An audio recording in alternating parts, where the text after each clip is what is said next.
Testament, lorsque les prophètes descendaient et qu'ils venaient, parce que les prophètes restaient toujours dans les montagnes, lorsque les prophètes venaient, tout le monde avait peur. Pourquoi? Parce que le peuple vivait dans le péché. Et lorsqu'un prophète venait, il venait pour dépouiller ceux qui vivent dans le péché. Donc les gens avaient peur des prophètes.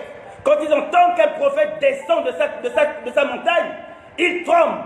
Tous ceux qui vivaient dans le péché tremblaient parce qu'ils savaient que le prophète devait le dépouiller. Le prophète devait parler de son impudicité. Le prophète devait parler de son adultère. Le prophète devait parler de son vol, de sa méchanceté. Le prophète devait parler de tout ce que Dieu reproche aux hommes et qu'il continue à mener. Mais aujourd'hui, les gens courent vers les prophètes. On n'a plus peur des prophètes. On cherche même des prophètes personnels. Pourquoi? Parce que le prophète va nous dire celui qui nous mange. Le prophète va nous dire le grand-père qui nous mange. Le prophète va nous dire des choses et des choses et des choses et des choses qui ne sont même pas en rapport avec la parole de Dieu. Je connais des amis prophètes qui effectivement sont des prophètes. Mais je le dis sans attaquer qui que ce soit. Mais dire qu'il faut que le désordre arrête dans ce Gabon. Le désordre doit arrêter dans l'église du Gabon. Arrêtons de tuer le peuple de Dieu. La sanction commencera par l'église. Et quand elle commencera par l'église, elle commencera par les hommes de Dieu.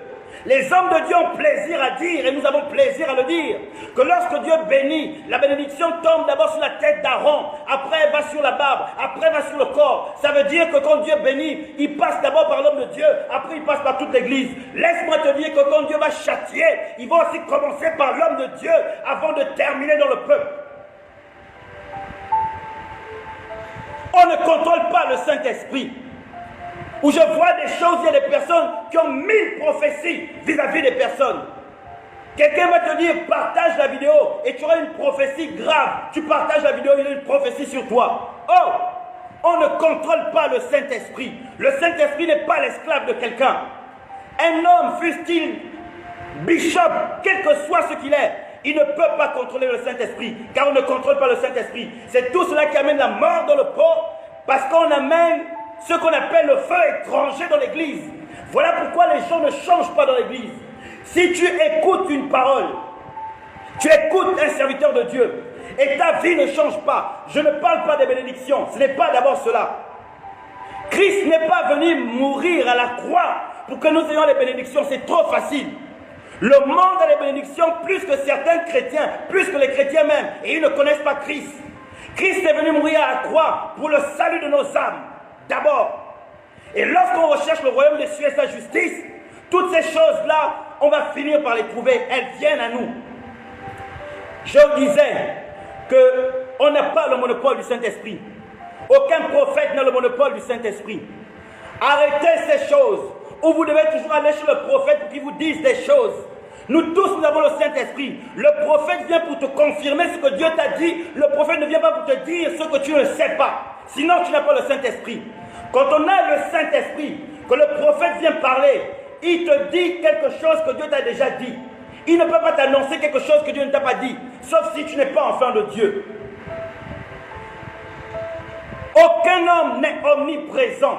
Voilà des choses qui sont rentrées dans l'église. Le fait étranger. Car aujourd'hui, de plus en plus, on nous parle. Quelqu'un vient te dire, au moment où je te parle, je suis en même temps dans ton village.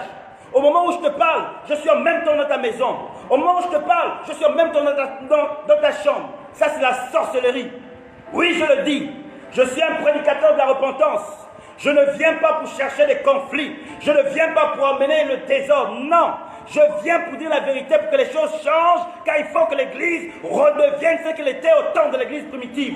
Et non plus avec ces hommes qui sont entrés dans l'Église, le monde qui est entré dans l'Église. On ne peut même pas évangéliser si dans l'Église, tout le monde vit dans le désordre. Ça ne sert à rien d'aller chercher de nouvelles âmes si on n'a même pas encore transformé les âmes qui sont dans l'Église.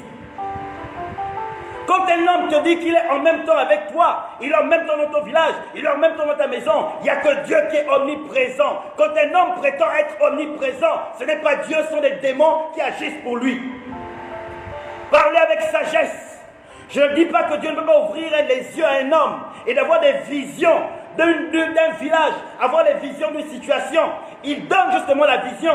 Mais lorsque tu dis que tu es en même temps là et en même temps au village, en même temps à Lambaréné, en même temps à Mouila, en même temps en France, ça c'est la sorcellerie. Arrêtons ces choses. Arrêtons ces choses. Arrêtons d'amener les enfants de Dieu en enfer. Arrêtons ces choses. La sanction sera grave. Et c'est ce qui apporte la mort dans le pot.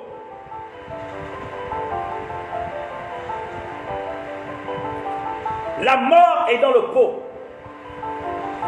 Mais lorsqu'il y a mort, il faut qu'il y ait la vie.